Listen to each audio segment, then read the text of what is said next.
आदरणीय नागराज जी के प्रति कृतज्ञता का भाव व्यक्त करते हुए ये जो जीवन क्रिया है वो कल मैंने वो दीदी को भी बताया और जो भी जिनके पास शक्य मतलब पॉसिबल था उन सबको बताया कि ये जो बेज है वो मेरा क्लियर नहीं है।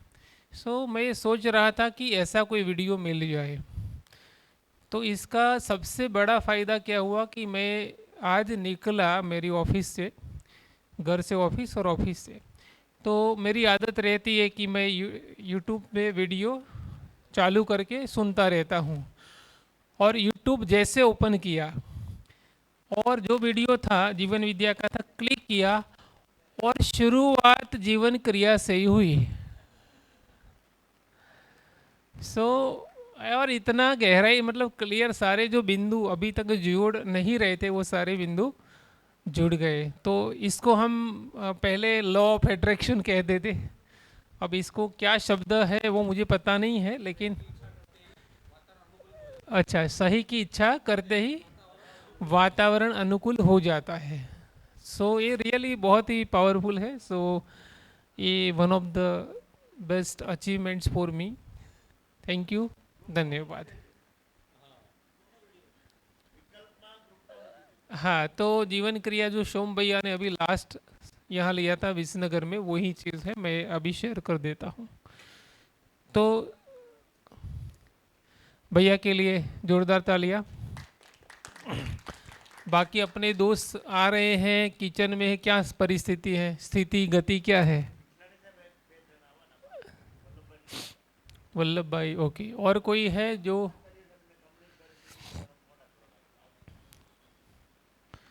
जी, तो भैया शेयरिंग चालू रखे कि? जी। सो यस, चलो ओके, यहाँ से शुरू कर, जो भी है मतलब उपलब्धि।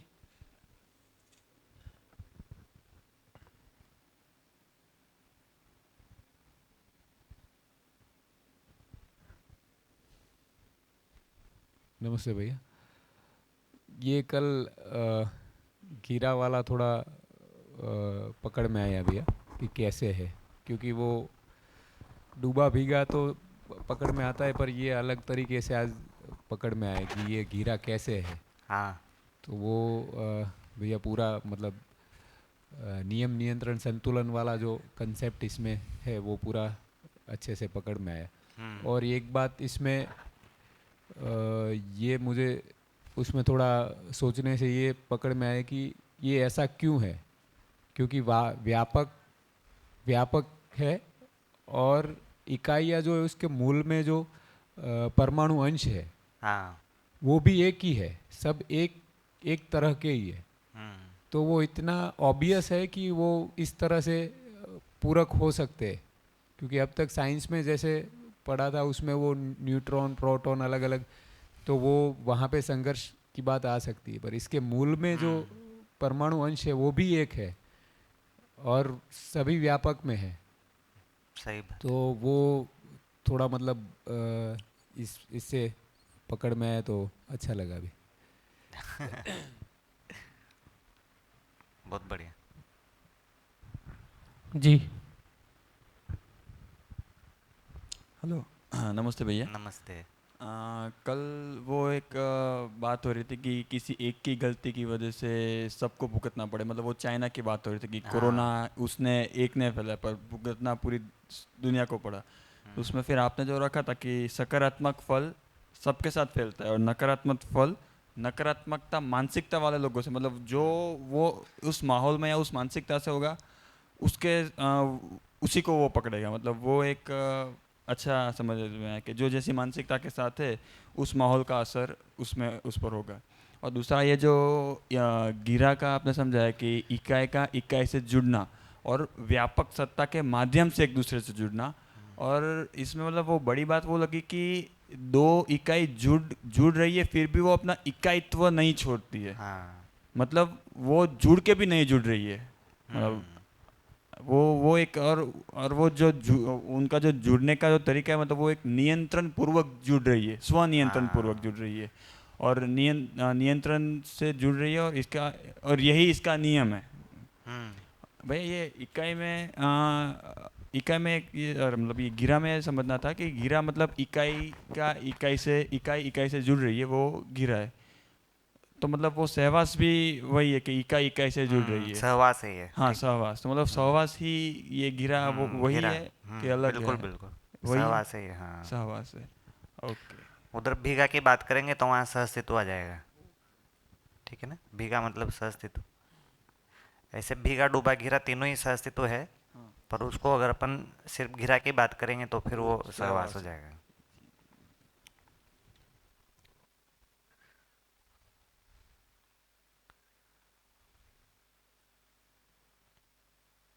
हेलो। नमस्ते सर। नमस्ते। सर, परिवार में जो है झगड़े वगैरह होते हैं उसके बारे में मेरे को कुछ बताना था। हाँ बताइए बताइए। मतलब पहले परिवार बहुत क्लोज होते थे हम्म। ना, अभी परिवार टूटते जा रहे हैं सर। हम्म। तो इसका मेन रीज़न क्या है इसलिए टूट रहे हैं सर?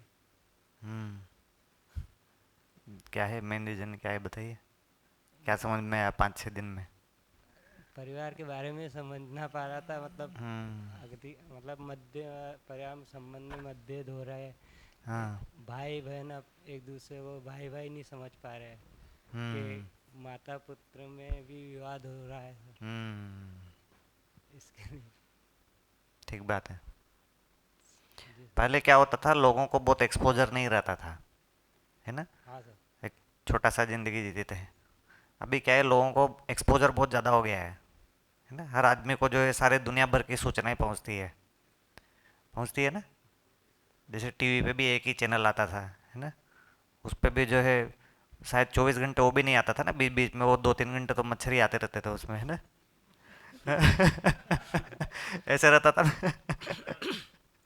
दिन में तो शायद कुछ आता नहीं था, सुबह और शाम को आता था, ऐसा कुछ रहता था। हाँ, एंटीना भी, और 24 घंटे उस पर कार्यक्रम आ रहे हैं ऐसा नहीं रहता था। दूरदर्शन पे 24 घंटे नहीं आता था ना। हाँ पहले। सुबह हाँ 2-3 घंटा कुछ आते थे, है ना। और 1-2 एपिसोड होते थे। वो जो अलिफ लैला और सिंदबाद जहाजी वो सब है ना, वो भी रात के 9 बजे आते थे। जब हम छोटे बच्चे थे तो 9 बजे तक जागना इतना मुश्किल हो जाता था, है ना। आँख पे पानी दो दो के जागते थे उसके बाद में ना। और अक्सर टीवी पे जो मूवीज आती थी, एक दिन आती थी वीक में, या तो सैटरडे या संडे से ना, एक ही दिन आती थी। हफ्ते में एक दिन मूवी आती थी ना। उसमें भी बिजली चली जाती थी जब आती थी तो, है ना। तो बीच में हाँ ऐसे ही है ना। तो एक्सपोजर नहीं था ना, लोगों को बहुत ज़्यादा एक्सपोजर नहीं था। अभी क्या है, एक्सपोजर बहुत ज़्यादा हो गया है, सारी दुनिया भर की सूचनाएं मिलने लगी है लोगों को। अब इतनी सारी सूचनाओं को लोग पचा नहीं पाते हैं, ठीक है ना। अच्छी बुरी सारी सूचनाएं होती है। तो पढ़ाई से भी एक बहुत बड़ा एक्सपोजर हो गया है। पहले एक बहुत बड़ा भाग जनता में पढ़ा लिखा नहीं रहता था, है ना। हमारे मम्मी पापा भी कोई बहुत विशेष पढ़े हुए नहीं थे, बहुत सारे लोगों के मम्मी पापा कुछ विशेष पढ़े लिखे नहीं है, है ना। तो पढ़ाई लिखाई से भी बहुत सारा सूचना मिल गया है। तो ये सारी चीज़ है कि अभी लोगों को सारी दुनिया का पता चल गया है कि कहाँ पर क्या चल रहे हैं, कहाँ पर क्या चल रहे हैं। तो उसमें जो भी अपनी अपनी मान्यताएं बनाने का लोगों को ज़्यादा अवसर मिल गया है, अपने अपने हिसाब से एक वर्ल्ड व्यू बनाने का। पहले तो जो एक लिमिटेड वर्ल्ड व्यू रहता था ना, तो limited limited world view match कर जाता था। तो महिलाओं को कुछ एक वर्ल्ड व्यू बता दिया है कि तुम्हारी ज़िंदगी ऐसी है, तो उन्होंने मान लिया, है ना। पुरुषों को भी कुछ कुछ बता दिया वर्ल्ड व्यू, तो उन्होंने मान लिया। बताने वाले 1-2 ही लोग थे, आसपास के बड़े, है ना, बूढ़े जो भी थे, और वो सब भी एक ही सर्किल के होते थे। अभी क्या है, डिफरेंट डिफरेंट सर्किल से मिल रहा है वर्ल्ड व्यू। तो एक चीज़ तो वो है। दूसरा चीज़ ये है कि संघर्ष बहुत बढ़ गया है अभी, जो है कंपटीशन, संघर्ष, महत्वाकांक्षाएं, ये सब बहुत बढ़ गया ना अभी, है कि नहीं है। ऐसा लगता है कि सुविधाएं बढ़ी है, साधन बढ़े हैं, पर उनके लिए मारा मारी भी बढ़ गई है। पहले सुविधा कम थे, साधन कम थे, ये ठीक थे, लेकिन मारा मारी भी उतनी ज़्यादा नहीं थी।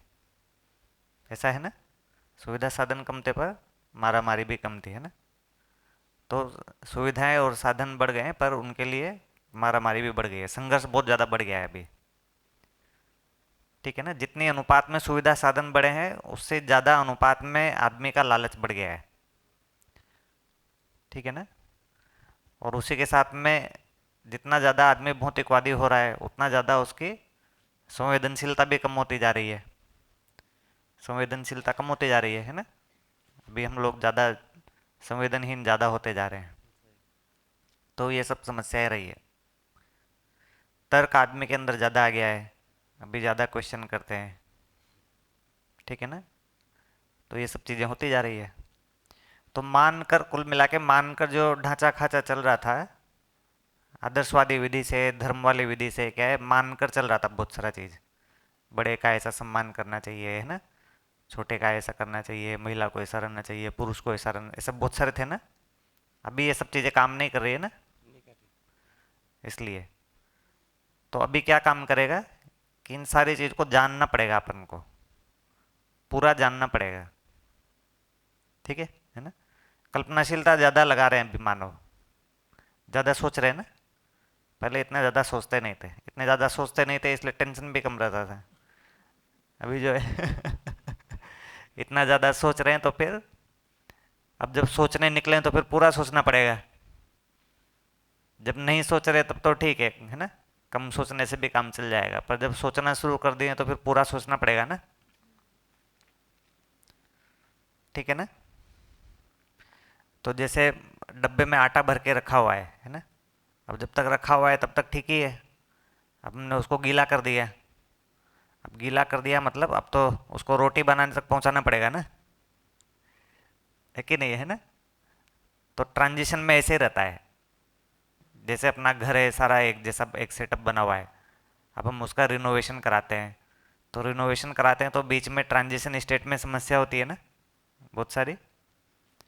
तो वो ट्रांजिशन स्टेट में एक बार आ गए, है ना, जब तक शुरू नहीं किया था तब तक तो एक लेवल का सेटिंग था ही, पर शुरू कर दिया अब उसको फिर एंड तक पहुंचाना पड़ेगा ना।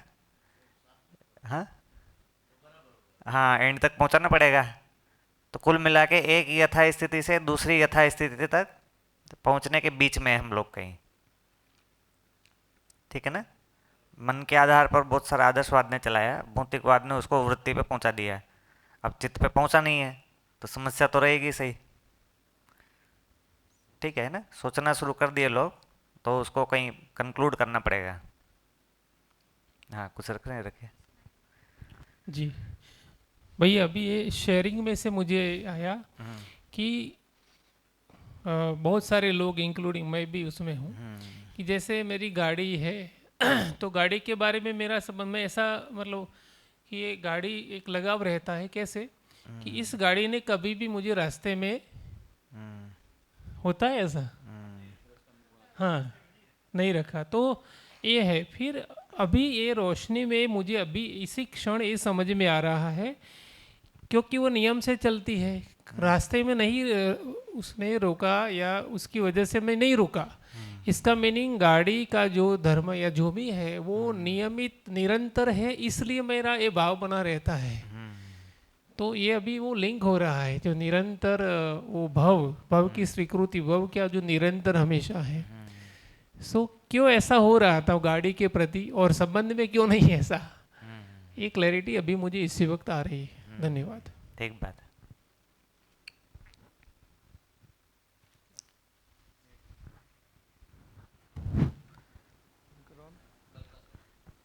भैया वो शेयरिंग तो अभी मुझे इमीडिएट नहीं याद आएगा, मगर कल आपने जो जीवन लक्ष्य और मानव लक्ष्य रखा उसमें एक बात आपने बताई कि जीवन लक्ष्य वरीयता में मानव लक्ष्य से, तो दो चीज़ मेरे मन में आ रही है कि बिना मानव मतलब बिना शरीर जीवन तो कुछ कर नहीं सकता। जब मानव सशरीर है तभी वो अध्ययन करेगा और कुछ तक पहुँचेगा, क्रियापूर्णता तक भी पहुँचेगा, तो मानव शरीर तो जरूरी है। तो फिर मानव लक्ष्य को उस एंगल से नहीं वरीयता में देख सकते हम। और समाधान के पहले जीवन सुख कैसे फीलिंग करेगा, है क्रियापूर्णता जीवन में। तो कल एक बात आपने बताया था कि क्रियापूर्णता तक जीवन पहुंचता है, इसलिए इसको वरीयता में देख सकते हैं। मगर बिना शरीर मतलब कि मानव लक्ष्य पूरा हुए बिना वो जीवन को सुख कैसे प्राप्त होगा। तो या तो ऐसा हम बोल सकते हैं कि भाई मानव सुख वरीयता में, या तो दोनों परस्परता में एक साथ चल रहे हैं कि बिना मानव लक्ष्य समाधान, बिना समाधान सुख, जीवन सुख के नहीं हो सकता। और जीवन में समझ बढ़े बिना वो लक्ष्य भी पूरा नहीं होता मानव का। तो कैसे इसको देखे, ऐसा एक प्रश्न मन में बन रहा था। ठीक, हाँ ठीक है, इसको लेते हैं और तब तक शेयरिंग को कंटिन्यू रखते हैं, है ना, जीवन लक्ष्य मानव लक्ष्य को। हाँ, यहाँ पे जो लिखा हुआ है उसको लेते हैं, ठीक है, और शेयरिंग करते हैं तब तक।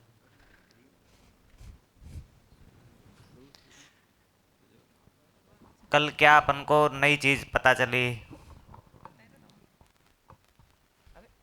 जो हमको अच्छी लगी है, हमारे जीने से कहीं जुड़ी? हाँ, आप रखना चाह रहे हैं और रखिए। हाँ, वो भैया ये जो 5 दिन पूरे हुए तो हाँ। उसमें मुझे एक चीज़ अच्छी मेरे में अंदर उद्भव हुई कि जो हाँ मेरा सोचने का रुका हो गया था, हाँ। तो काफ़ी चीज़ें नई सूचना के रूप में इस शिविर से मिली मुझे।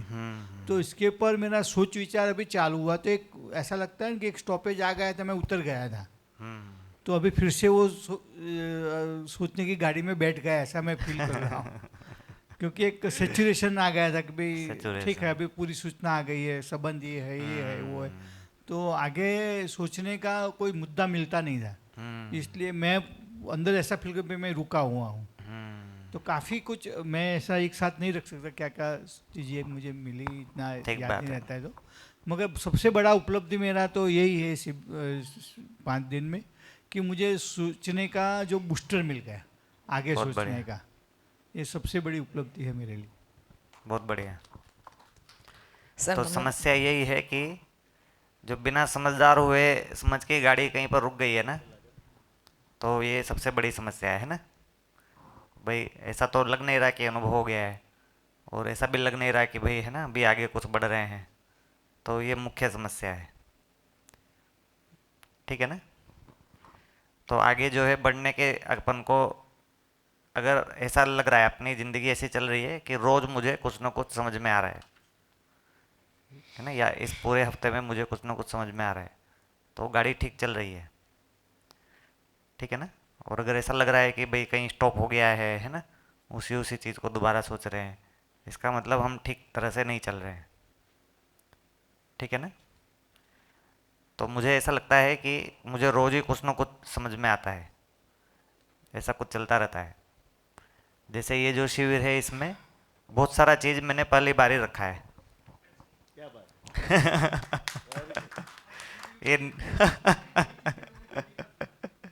ये नियम नियंत्रण संतुलन ऐसे मैंने पहली बार ही रखा है, और बहुत सारा पहली बार ही ऐसे सोचा भी है ना।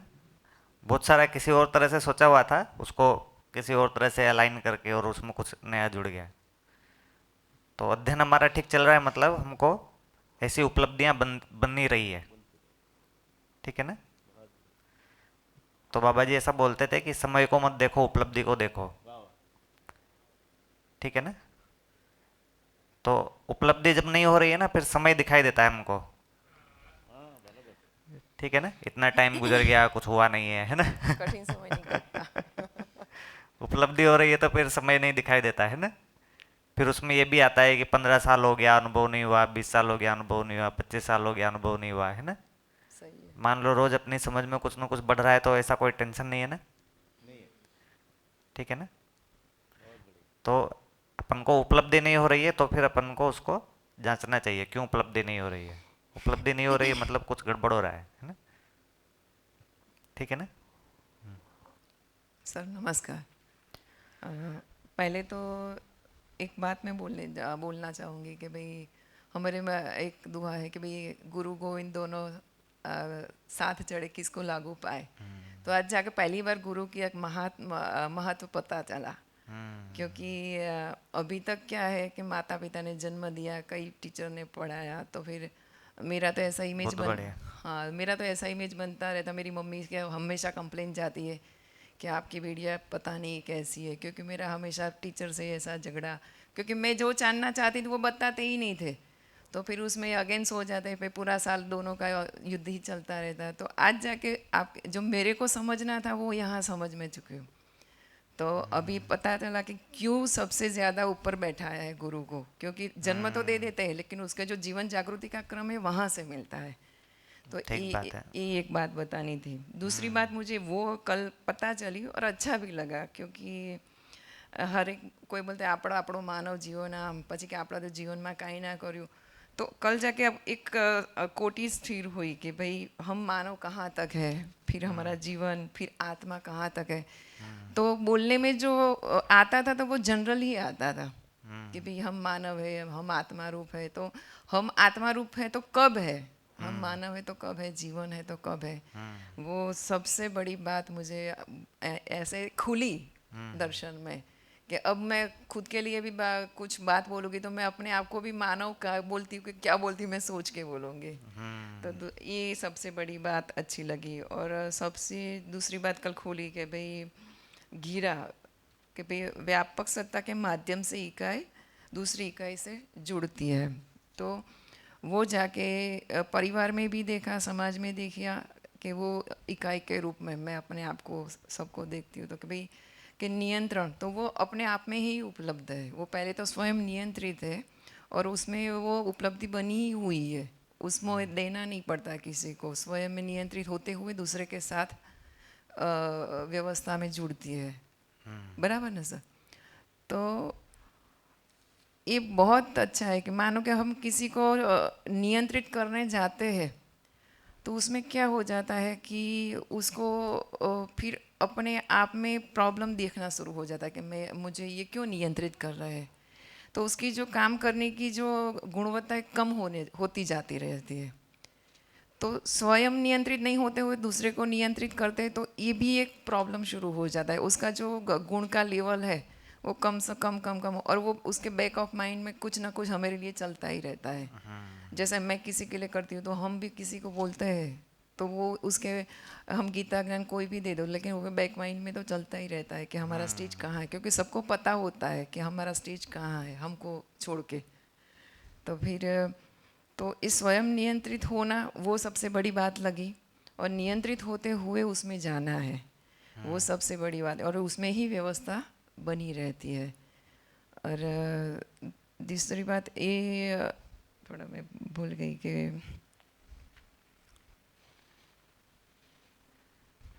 जो आत्मा की बात है तो आत्मा स्वत्व में है, उसमें उसको नहीं कुछ इफेक्ट नहीं करता, दुख भी नहीं सुख भी नहीं, वो उसकी स्थिति बनी ही हुई है लेकिन वो क्रिया से जाना पड़ता है। वो जैसे आत्मा को पता ही है तब वो जाके वो उसका जो नीचे से जो प्रक्रिया में से हम जाते हैं तो वो स्वीकारता है कि हम वहाँ तक पहुँच गए। तो आत्मा में संपूर्ण है वो पता चला, क्योंकि वो तो है ही लेकिन हमारी क्रिया नीचे से 10 क्रिया सही से नहीं जा रही